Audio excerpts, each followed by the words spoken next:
should be very similar because it's pretty much the entire 315. 313-5456. I gotta get that number down. Hello, welcome to Snack Pack. I'm Justin, and this is... I guess Andy, but this isn't Snack Pack, this is Snackdown. Oh, Snackdown. That's right. The Snack Pack's listening to Snackdown. Dude, people are really not going to listen now. No. Thank you, guys. Thank you.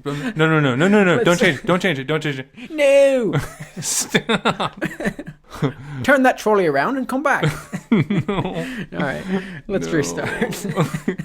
Hey, welcome to Snackdown. I'm Justin, and this is... Andy. Yay. So the switcheroo lasted 1 week, and I introduced kind of this back, again. classic. Yeah. So, back to our New Year's resolution of doing things that we talked about and we haven't done yet. We are doing something. And Yes, what we is are. this, Andy? Andy Okay. brought this to the table today. Okay, so I made it today. Well, I made it kind of over the course of a couple days, slowly, which kind of goes against our low effort snacking, right? I think we've kind of been long and beyond that. But we were recommended and kind of turned on to this by our legendary Snack Pack member, Scott. Scott Chillingworth from Toronto, Ontario, Canada. The pizza pundit. So Scott was kind of talking to us about this drink on the pod and off the pod, and I decided, what the heck? And you decided, hey, what the heck? And I decided, I'm going to make this. And that's exactly how the conversation went. Yep. So I'll tell you what it is. It is milk punch. Milk punch. And I was expecting a smoothie-looking type thing. Yeah. And it looks like a light Were you truly bourbon expecting? or wine. Were you truly expecting it to be a little more clouded? Yeah, I wasn't expecting it to be a yellow, transparent thing like it is. Yeah. It's kind of like almost like a light wine or light rum is kind of like the color of it. Yeah, or like a really watered down whiskey. Yeah. So I'll tell you what's in this before we even try it, because I kind of want you to be able to maybe pick apart the flavors. So what I did first... Oh, okay, never mind. I'll just tell you what's in it, and then we can drink it, and then I'll tell you how I did it. Okay. All right, so in this is dark rum, light rum, allspice berries, Weird. port, milk, Earl Grey tea, sugar, lemon juice, and I don't think I'm forgetting anything. But it's all those things. So There's a lot of things. That is a lot of things. And there's port in this? Is this the first time port has come onto the pod? It is the first And time. we've talked about port also. We have before, talked so. about port. Cheers. Drink it up, man. Have a little bit. I'm just going to watch you sip on it. What do you think Wow, about that? That is insanely delicious. Is it? Mm-hmm. What are your thoughts? It's very, now this is going to be very strange for you to hear, but it reminds me, it's very like holiday. It does have a kind of holiday. No, that's not strange to hear. The tea flavor is very evident, I think. And the allspice berries? Definitely the allspice berries. So I was going to make a deodorant joke too, but... No. Please. I put in so much effort. Like, I'm wearing allspice, now I'm drinking allspice. No, that's Old Spice.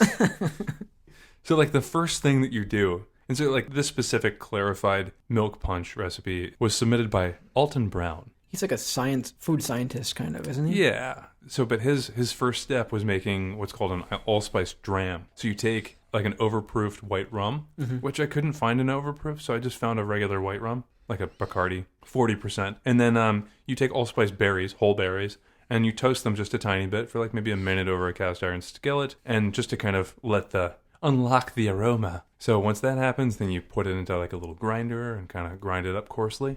Then you let it sit with the overproofed rum and just kind of sit in a Pyrex or so for, it says up to 10 days, or it says 10 days. I'm like, don't have time for that. Yeah. So I did like 1 day, and it's still very like, Yeah. I think I ground it up like a little more just to increase the surface area. And then I would kind of swirl it. So that was kind of like a separate addition. But I took, what did I do? I heated up, I think, a little bit of water, like 2 cups of water or whatever. Earl Grey. Then I added rum, lemon juice, port to that Earl Grey tea. And then I poured the milk into that after that had cooled down. Then the curdling process happens. Yeah. And then once the curdling process happens, I put it through a cheese strainer. Then I passed it again through like a coffee filter, and then again through another coffee filter. So that's why it's clarified. It's because the curdling definitely, knocks out a lot of the milk. And then even with the big curdles, the silt will kind of just gum into the curdles that are already there. It's just interesting because milk punch really doesn't describe the drink very well because there's so much more going on in it. You know what I mean? I feel like the allspice and the Earl Grey tea and the rum are more present than the milk. What people have said is that the milk, what you're getting from the milk being in there is the silkiness and kind of the mouthfeel of it. Mm-hmm. Everything else is, It's got a big port flavor, got a big allspice flavor, got a little bit of, definitely the Earl Grey flavor. Yeah. Not too bitter though. No. It was a quick steep. It was like 3 minutes for 8 bags and 2.5 cups of, hot water. So it was a quick steep. It's not like you were getting like the really like astringent Earl Grey flavor. It's just, I'm kind of disappointed in the fact that it's so good. Excuse me? It's so good, but it's way too big of a process for me to like, I could go for some milk punch. I'll make some now and it'll be ready by Sunday. Yeah. Yum, yum. I sure am thirsty. The fact that Elton Brown, I was going to say Elton John, the fact that he says, 8 to 10 days is just like... But that's like just for the dram. You know what I mean? And you only use like a tablespoon. And I've got like pretty much a full... Oh, so you still have a bunch of the dram at home? Yeah. So what I'm going to do is, I'm going to make more of this. Just kind of... How annoying was the milk... Curdling process? Yeah. You add everything and then you let it sit for an hour, right? And there's plenty of stuff you can do in your kitchen. You can clean up your kitchen or watch whatever. Mm-hmm. There's like a bunch of like, add this and then let it sit and add this and let it strain. So it wasn't like this time intensive thing. Mm-hmm. It took a while, but the biggest thing you just had to remember was like just to kind of keep topping off the strainer or whatever, depending on how big of a strainer you have. Yeah. This reminds me of some ciders I've had, like hard ciders. I don't know if it's the spices that sometimes they put in apple ciders, but it has it reminds me of like a fall cider. Yeah, kind of like a mulled cider. Mm-hmm. It definitely does. I mean, I think it's great though. Like this is like delicious. Yeah. If I ever saw milk punch on like a menu or something like that, I'm ordering it. Yeah, I would order it just because just the process alone is so time consuming. It's nice to just order it and have someone hand it to you, like happened to me just now. Yeah, you're like, here, try this. Like, I'm wow, this is neat. This is delicious. What'd you do? Well, I took 3 days. I'm like, oh, never mind. you like chug it. I'm like, no, you should have just like sipped it. You're like, got any more juicy juice? That was good. So in terms of like drinkability, this is definitely one of those drinks where you can just chug it and you won't know that it hits you. And then that's what it feels like. It feels like a mulled cider or like it gets dangerous. Like just apple cider, straight apple cider, not even hard apple cider. It kind of reminds me of that feel that I could just drink a big glass of this. Mm-hmm. So the nice thing about this too is that it does keep for quite a long time. Mm-hmm. You think milk and you think of spoiled milk, but I mean the whey and curdles are whey and curd are just separated, and then you have a ton of alcohol is a preservative, lemon's a preservative. So I do actually feel it. No, do you? Yeah. Nice. I was drinking a little quick because it was so delicious. Yeah, I know you were chug-a-lugging. I am so surprised at how clear it is, though. I worked hard on that. Isn't it called a clarified milk punch? Mm-hmm. Is that what you called it? Is there a non-clarified milk punch? Not in my house. No. I've seen people, I was kind of sifting through recipes, and some of them, maybe the addition process or whatever, like you didn't have to clear it up, but I don't know how you can add a bunch of alcohol and lemon and have it not curdle, right? Mm-hmm.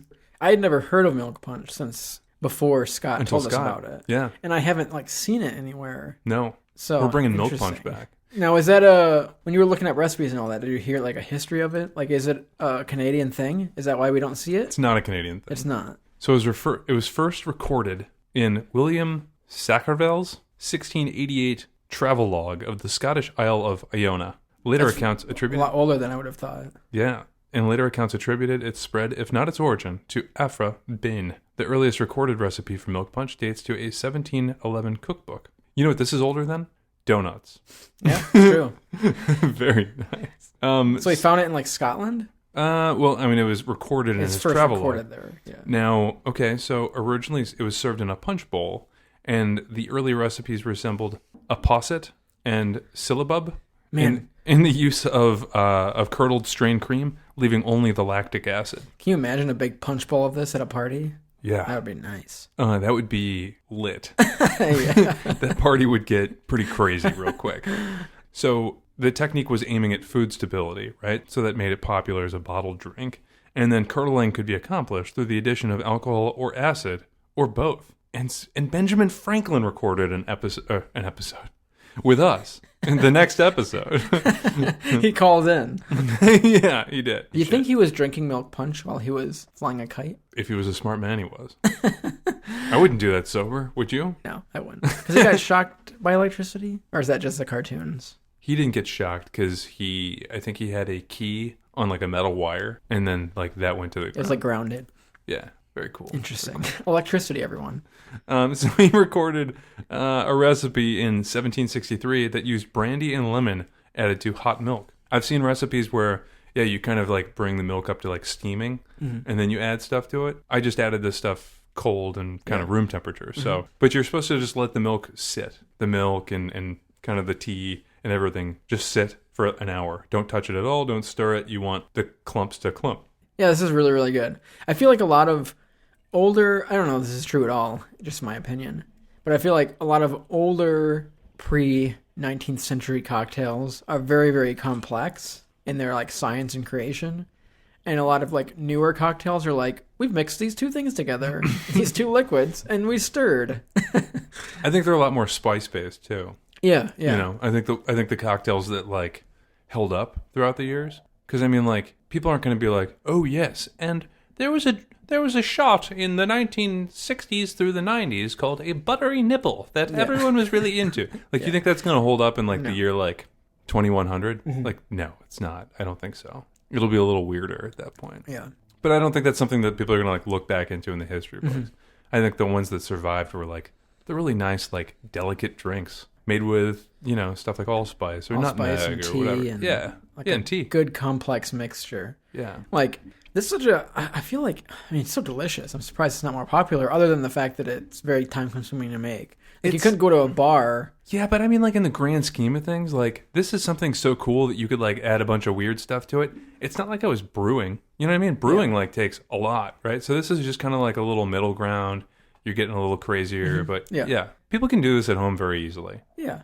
As long as you're like prepared for it. I mean, like you said, you make a dram and then you can make multiple drinks. Yeah, and you can keep that dram. Yeah. You can keep that dram just probably in your liquor cabinet. It's funny because when Scott said he got it, the guy that talked to him about it was very excited for him to try it. And I just wonder if it's one of those things like not a lot of places are doing it. So if you are making milk punch, you kind of like promote it a lot because it's just an interesting drink that no one knows what it is. And it's like very tasty. It's a crazy drink. Yeah.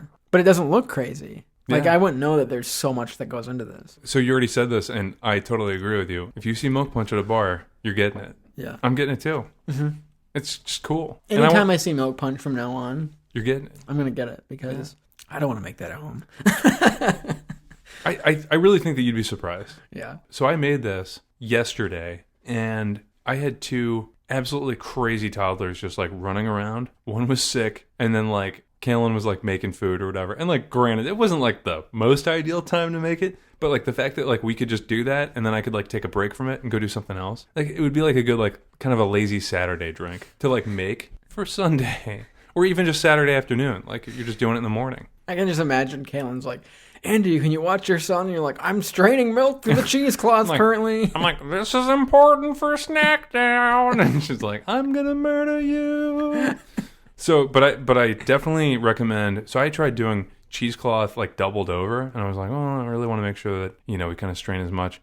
That thing was not moving. Nothing was moving. Really? Yeah. So you really have to just do like a one layer kind of relatively. I don't know like the density of my cheesecloth, but like pretty tight knit. But like don't do 2 layers. Like it's just never gonna run through. But yeah, this is gonna be a holiday classic, I think. And Kaylin's dad's a dairy farmer, so that's really cool. So you got lots of milk. Tons of milk. But it's crazy because, like, out of this entire recipe, only 1 cup of it was milk. That's why it's so weird to me that that's in the title. That's, like, the big modifier. Yeah, it's milk punch. So that's why I think everyone's mind goes towards a more cloudy, less transparent liquid. But it's the silkiness, you know? I think the silkiness is really what makes it. It does drink like a milk, kind of. Yeah. Just in terms of, like, volume. Like mouthfeel, kind of, is very, like, smooth. So if you like port, if you like allspice, kind of like holiday sort of drinks, or even just kind of a dead of winter drink, and if you like, I'm not going to say, it's definitely not as thick as milk, but it definitely has like a little bit of, just a little bit extra, just to kind of make a smoother drink. Yeah, the milk is just the base of it. So here's an update on the Nielsen 5. So I had $5. I bought... just for everyone that's on the edge of their seats. I can't believe you saved that information. So I bought 3 tickets. I got 2 cash word doublers, which are my favorite. Scratch offs, right? Yeah, scratch offs. Yeah. Cash word doublers, those are my favorite. Those are $2 each, so I had $1 extra when I got a lucky sevens. So I scratched the lucky sevens first and won $2. And then the cash word doublers were both nothing. So I have $2 now. So I need to go back and... So you started with how much? 5. So you started with 5. Now I have 2. You have the Nielsen 2. Yep. But that's a total of 7. No, because now you don't have that 5. I'm stretching it, though, because I need to go buy another one. You don't have that 5. You're just left with $2. I know, but I will have bought $7 worth of lottery tickets. You see what I'm saying? I stretched it to 7. I guess. That's not how... It's a positive spin on gambling. That's not how... But I wanted to see, because what if I win then 10 on the next one? I want to see how far it goes. That's my thing. I want a domino of lottery scratch offs. You want to see how much like the state takes and then gives from you? I want to see how long I can keep the scratch off game going. Just kind of be just. So kind I'm at $2 now. Just kind of a stone, just skipping. Yep. And you know eventually you're gonna fall. But what if I don't? What if you get that cash for life? It's just funny. The first one I scratched off was like $2. I'm like, sweet, I'm already winning. That's where the problem is. Mm-hmm. Do you ever see that number on the back, that phone number, and think, maybe I should call them? No. I don't. You're like, I don't have a problem. You have a problem. Excuse me, this wasn't a winner. So just to continue with our winter warming dairy adventures, what do you say we take a break and come back and I got another drink for you? Yeah, and he's gonna cook me up something else. Maybe not cook. We'll talk about it. All right. Yeah, we'll take a break and we'll be right back. All right. Goodbye. Moo.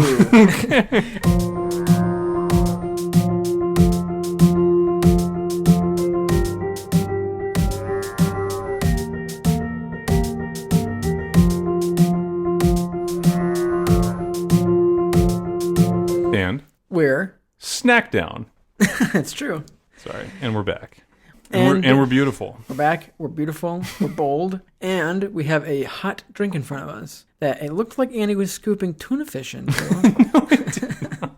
Why are you commenting on it like it's like a golf tournament? You're like, and it looks like Andrew's scooping tuna fish into it. And that was a good golf clap. Wasn't it? So what was the tuna fish? Batter. So it's, honest to God, I kind of forget what's... So what is the drink first? So we're drinking hot buttered rum. Yeah. Okay, so hot buttered rum is butter, sugar, hotness, rum. But you start with like a batter, and you basically just throw a couple sticks of butter into a mixing bowl. You're putting brown sugar in there, you're putting granulated sugar or confectioner's sugar, add a little bit of vanilla, and then basically once it turns into this big, kind of consistent batter, you can take a tablespoon or 2 and scoop it into a cup, add about half a cup to a full cup of water, and then a shot of rum. Or really whatever sort of dark liquor you would like to put in there. We're kind of doing the classic of like rum, but to be completely honest, I kind of like buttered bourbon. Really? Better. Buttered bourbon better. It smells good. Just drink it up, yeah. Yeah. It's pretty good. It's interesting that we're doing this because I was actually considering doing a hot buttered rum for the holiday episode. And then I went with the hot chocolate instead. Mm-hmm. So it's nice that we're doing it because I really wanted to try it. I just chose the other one. And if you knew how much butter was in here, you'd probably be a little disgusted, but it's still pretty good. No, that is good. So what is in a hot toddy? We had a hot toddy. But what's butter? What is in butter? How does this compare to a hot toddy? That's a lot more butter. There's a lot more butter. But there was butter in a hot toddy, right? So I don't think hot toddy has so many variations. Some of it has lemon, some of it has butter, some of it has no butter. Is that rum? Or brandy? Hot toddy is whiskey. Whiskey. Okay. In my hot toddy. Now, the reason why I put butter in there is 1, because it kind of makes it a little bit more smooth of a drink. And then 2, because so you're adding a bunch of cinnamon to hot water. And cinnamon doesn't really mix super well with just water. So you add a little bit of a lipid, butter, if you will. And then it just kind of just mixes around a little better. So it's nice. But that's like hot water, whiskey, butter, lemon juice. Yeah. So I don't do lemon juice. We do hot water, whiskey, honey, cinnamon, and then a little bit of butter. Yeah.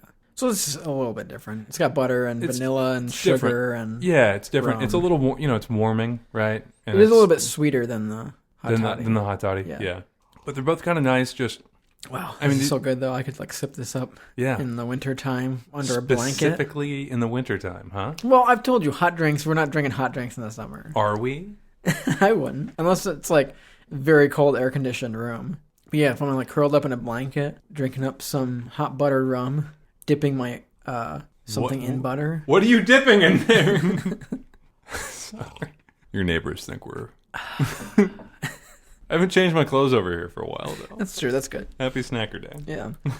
It's a beautiful Saturday. It's very gross looking outside. It's like gray and grass is dying and brown. But we can see the grass. It's true. And if you're listening some other time of the year and not immediately when this comes out, this is January. This is early January. And yesterday it was like almost 50. Yeah. So that's awesome. And I was mending my snow fence yesterday. Oh, wow. What's a snow fence? Keep out, you pesky snows. This is my lawn, snow. A snow fence is...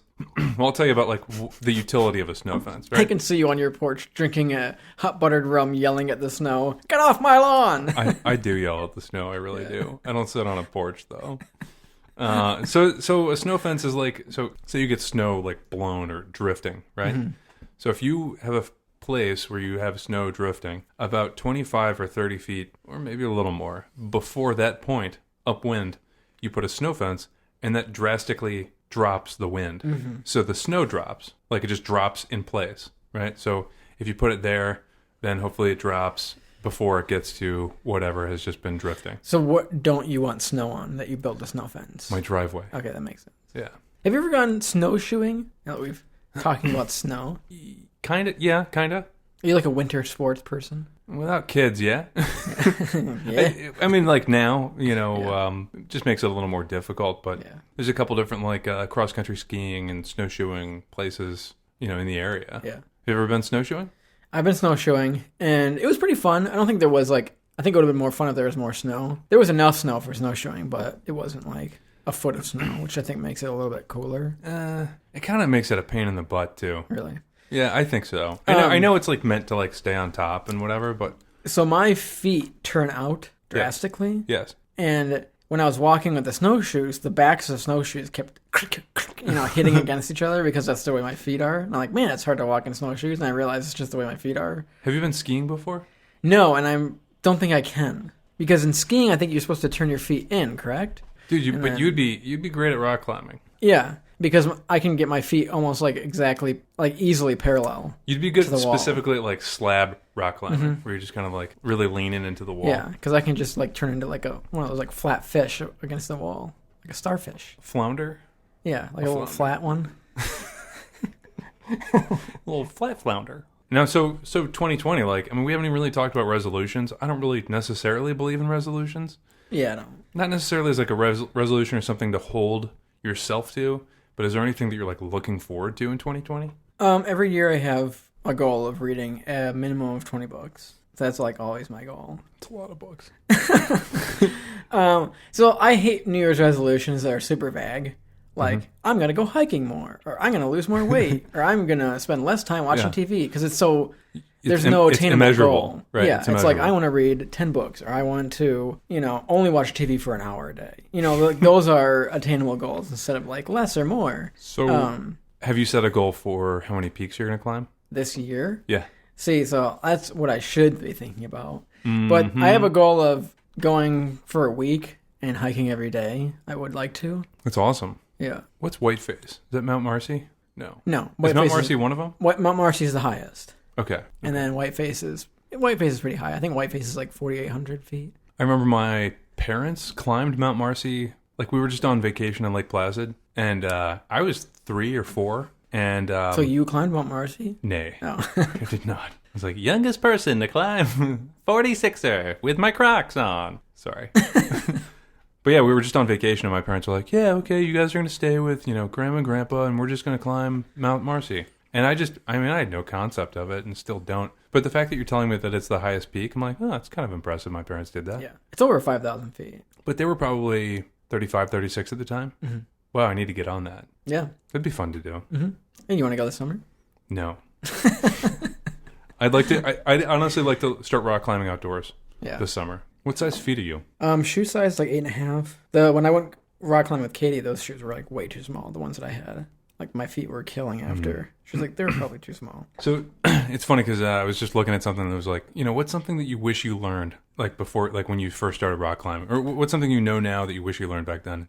And like the person was like, don't downsize your shoes, you idiot. Like you're gonna hate the sport if you just sit around with like these like Chinese like bound feet. That's what it was. Like my feet, I know they have to curl a little bit. Yeah. They were like, and I was like, oh. It's not fun.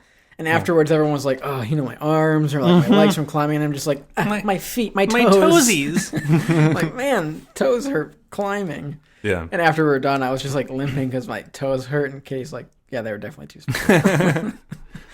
Yeah. But they're all like, you have to downsize your shoes. Like, okay. Yeah, but you're using rentals. You know what I mean? These are things that like people with like the widest feet in the world like slammed their feet into, and these things are all stretched to hell and wider than they ever need to be, and then you're just like, okay, so then what do I, like you're not going to find. Here's a 4. You're not going to find the perfect fit, Yeah. So, but yeah, I don't know. I want to climb more. That's my goal. It's not a goal. That's not an attainable goal, Andy. How many times a month do you want to climb? I'm not going to go by that. No. I'm going to say I'm going to climb during the week as much as I can. And then my attainable goal will be I'm going to climb outdoors a minimum of 3 times this summer. Nice. How's that for an attainable goal? That's good. How's that for an attainable goal? Stick that in your pipe and smoke it. Yes, snow. Take this, Snow. Mending my snow fence. I hope it works. Like, I mean, you see people kind of with snow fences around. And what if you build a snow wall? Then you wouldn't even have to shovel at all. What? Like if you built it high enough? Then you couldn't see the beautiful sunsets that we never see. You just see a wall. But there's no snow. That's true. Let's say how about a snow dome? Yeah, there you go. You know what? Here's another goal of mine. Mm-hmm. Is it attainable? Yes. I'm going to start smoking. I'm going to pick up smoking. 1 pack a day. That's attainable. Quantitate. Well, I think anything above no smoking is smoking, right? I want to start smoking meat and cheese and fish. Nice. Yeah. Having Joel make that jerky really made me want to like get into making jerky. It's inspired. And you got a smoker, didn't you? Someone gave you a smoker? Yeah, it's kind of it's in the mix. That's cool. Yeah. So it's going to be the summer of smoking and getting high. We said something else though, the summer of earlier. Smoking and getting high. Seafood. Oh yeah. That was last week's episode. We were talking about seafood and how much we like seafood. So I think it's going to be the summer of smoked meats and seafoods. It just doesn't roll off the tongue. No. 2020. We'll probably just go right back to herbaceous cocktails. I mean, that doesn't have to stop. We definitely have to grow off of that. Yeah. No, it's gonna be a good summer. You would probably never have time to go climb a mountain with me, would you? Probably not. Not this year, but I'd love to. I don't think you'll be done with them this year. You know what I mean? So I'd like to when do you think you're gonna do Mount Marcy? I think I'm gonna wait on that one for a little bit. I'll climb Mount Marcy with you. I'll be really dogging it. Yeah, that's one of the biggest ones. I know. Although it's interesting, some of the highest ones aren't the hardest ones. Interesting. I think it depends on like the incline and how much rocks you're clambering over. So like Whiteface is a high one, but it was a very long, gradual hike. So it was a long hike, but some of the shorter ones are just like straight up. You know what I mean? Yeah. So I don't think Mount Marcy is the hardest. A lot of people equate height with difficulty, and that's not necessarily true. Is Poca Moonshine Mountain? Is that one of them? Yeah. I'm not familiar with all 46. Spelled Poca Moonshine Mountain is a minor peak of the Adirondack Mountains. So when you do that one, I'm going to do that one with you. Why? Because it's got really good rock climbing there. On belay. The belay is on. And you're like, come on, Andy, we have some more to go. Like, wait, I want to climb this rock. Stop. Now you're just patronizing. It's true. It's rude. So this tuna drink was good. It really did look like tuna fish. Yeah. So, I mean, like, this does not look like the most appealing drink in the world. No. But it's nice. It's just like a nice, like, warm, smooth drink. Certainly as it, like, gets cold, I think this is way less drinkable. Yeah. I think it finds, like, a nice, like, sweet spot between, like, warm and hot. Yeah. I really like these hot cocktails that we've been doing just because a lot of times hot drinks, you just think of coffee, tea, hot chocolate. Yeah. Like those are just and then generals. like Bailey's and all or of like, them. oh, I'm gonna heat up some hot cider or something. Yeah. Like very simple drinks. Mm-hmm. And there's not. And then when you think cocktails, you think over ice or frozen. So kind of like delving into a couple more complex hot drinks is kind of cool. Because I had never had a hot toddy before, and I never had a hot buttered rum. Hot toddy is really my go-to. Yeah. And then it's so easy. We had a hot. Bumbo. Oh, we just did the hot mulled cider for the fall episode. Yeah. I've been the hot drink curator for you. Mm-hmm. Nice. Other than the hot chocolate that I made, but that was hot chocolate. That's true. That's true. But that was a little more complex. I helped a little bit. Yeah. That was a little teamwork. That was like a woodland critter, like sort of like, yeah, and then we do this. Oh, behind you. Behind you. I don't know what the woodland critter thing was about. Yeah, I don't know what that was either. I was very confused. I'm sorry. So, what would you say your favorite is of these two? This might be a tough one. It's tough because they're so different. Okay. I think the milk punch, just because I've never had anything like that. It was not what I expected at all. I mean, I was expecting it to be good because I've heard Scott rave about it, but I wasn't expecting that flavor. The name lends nothing to the flavor. Yeah. Right? And it was kind of refreshing, right? Without being, I would say, I mean, certainly more than this. More than the hot buttered rum. Yeah, like I would love to go to a rich man's party and drink his milk punch out of the bowl. Why can't we be rich in spirit?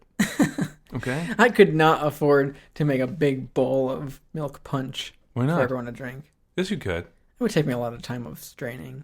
You said afford. Well, you time is money, right? Stop.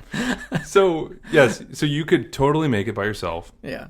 Yeah, it's really not that hard. Yeah. It didn't sound hard. It's time consuming. And you can drink the port while you're like stirring everything. You know what I mean? Mm-hmm. So I don't know. It was just a fun.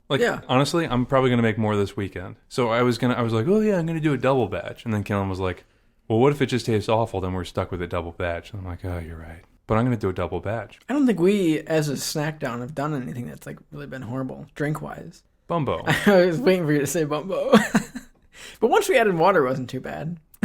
What was the other one that day? Supposed to be bad. The Blackbeard's Ghost. Oh, Blackbeard's Ghost was good. That was delicious. Yeah, but Bumbo was just not that good. Bumbo was supposed to be bad. Bumbo was allegedly historically accurate, but that was probably made during the same time as the milk punch. That's true. But you can't make milk punch on a ship. But you can make it off the ship, and then you can bring it on the ship because it stores for months. So that's on those guys. What a different world if like there was milk punch pirates. Huh?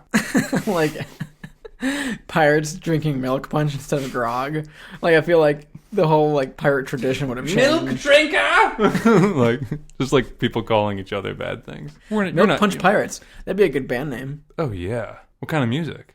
Punk, post-punk, maybe. Yeah. Would they take themselves seriously? Probably not. Probably not at first, but then once they got popular, then they would. Yeah, yeah. Mm-hmm. And then they got into like political activism. Yeah, and you're like, then, back off. And like then they'd you're like throw a little pop pirates. in there and pop punk, and then I wouldn't listen to them anymore. Yeah. And I'd be like, remember when the Milk Punch Pirates were good? Yeah, yep. And like Milk Punch Pirates are playing on like Hot 107.9. Mm-hmm. And it's like, hey, that was a great song by Mumford & Sons. Here's the new single by the Milk Punch Pirates. So wait, we didn't look up the origins of hot buttered rum? Yeah. Hot buttered rum origins. What the hell? When does this episode come out? This episode comes out on the 17th. Can I tell you something? All right, Snack Pack, listen up. Okay, so I was looking up hot buttered rum origin, okay? So there's a National Hot Buttered Rum Day. And guess what day it is? What? Today. It's January 17th. Really? I'm not kidding you. So join with thousands of others across the United States as they celebrate National Hot Buttered Rum Day. We can totally hashtag that. Oh, yeah. We did not do this on purpose. We totally did this on purpose. No, we do not have this much forward thinking and planning. So, oh my God. That's crazy. That's great. It's not even like that week. It's that day. No, it's that day. It is that day. We had a 1 in 365 chance. 366 because this year is a leap year. And we just nailed it. Great. We're so good. So good. Thank you, New Year. So good. 2020. So in the United States, hot buttered rum history dates back to the colonial days. You there. You look like a strong enough man who could hold onto a pike and Take off the redcoats. Here, hold my hot buttered rum. I have to deal with this man in a duel. And Justin, like in his like 7-year-old age at the at the reenactment, is like, Me? I will not hold your hot buttered rum. because you're 7 and they're giving you an alcoholic drink. My dad's like, don't take that. That's Daddy's stress drink. So it dates back to the 1650s when Jamaica began importing molasses to colonial America. Okay, now we're in like basically the beginnings of rum. And then from that point on, it just kind of like this origin story just dies. Because then then they just started adding. And then they just had it. Yeah, then they just added rum to their toddies. So they added rum to hot beverages such as toddies and nogs, creating hot buttered rum, eggnog, and others. That's it. That's the origin story. That was very bland. But we nailed it with it having being on a national. That's insane. Hot buttered rum. I can't even believe that. It's a snack miracle. Anyway, I think this is a good just good drinks. I think very really good drinks. If you see a milk punch, definitely buy at a bar, definitely. Yeah. It's kind of hard to do links and like recipes and stuff like that on socials, but otherwise if you want that recipe, I can just DM us, on Instagram. Or Facebook, and we'll get it at you. Yeah, if you're looking to for the milk punch recipe, become a chemist in the kitchen, you like mixing things, a mixologist, if you will. Yeah. Let us know, because it was fantastic. It was nothing like we've ever tried before, and it wasn't rocket science. You do need a lot of ingredients, though. A decent amount of ingredients. I mean, the port and the rum. Port and the rum, and then making a rum dram. Okay, so it did take up a lot, but. I mean, ports are cheap. You don't need an expensive port. You don't need the highest of ingredients for this. You get the cheapest port. Get the cheapest port. And then, it was pretty straightforward other than that. You used cheap port? Yes. Justin, I did. All right, well, yeah. Let's golf clap that one out. That was really good. It was a good episode, I think. I mean, very attainable goals in terms of food and drink. So... Mm-hmm. Just drink, really. Yeah, these are the first cocktails we've done this year, and very good. Thank you. I'm very proud of them. No garnishes on these, but... didn't need them. We'll do a heavily garnished drink soon in the future, I'm sure. I'll let you do that. Yeah. It'll look like the headdress for the Chiquita banana person. All right. Yeah, so thanks for listening today. Follow us on Facebook, Instagram, and Twitter, and you can... listen to this episode and others like it on iTunes, Spotify, Apple Podcasts, and YouTube. And you can go to our website, www.snackdownpod.com.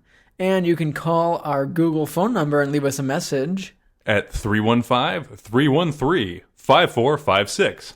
That's 315-313-5456. Yeah. So leave us a message if you want to give us a suggestion. If you want to just say a review or something. Or just say hi. Yeah, just call and say hi. We would like to hear from our listeners. We hope to put it We up think there. people are listening. Yeah. Just don't be eating like while you're, you know what I mean? Like we encourage snacking, but just don't like chewing like a cow or whatever. Yeah. All right. Well, I hope you guys have a nice snacker day. And we miss you. Yeah. Of course. We've never met a lot of you. So, that's it. I think in the new year here, we're going to do a snack meetup someday. Yeah. We were going to do it last year and it just didn't work out. It'll be at the top of Mount Morrissey. Yeah. No, we'll pick a place and a time, and then we'll be there at some point this year. And hopefully you are too. Yeah. Okay. Hang out and meet some of you. Yeah. So, snack you later. First one of the year. Was it? Yeah. Well, we did one with Joel. Yeah. Okay. That's the first one with you and me. All right. See you later, guys. All right, guys. Bye. Bye.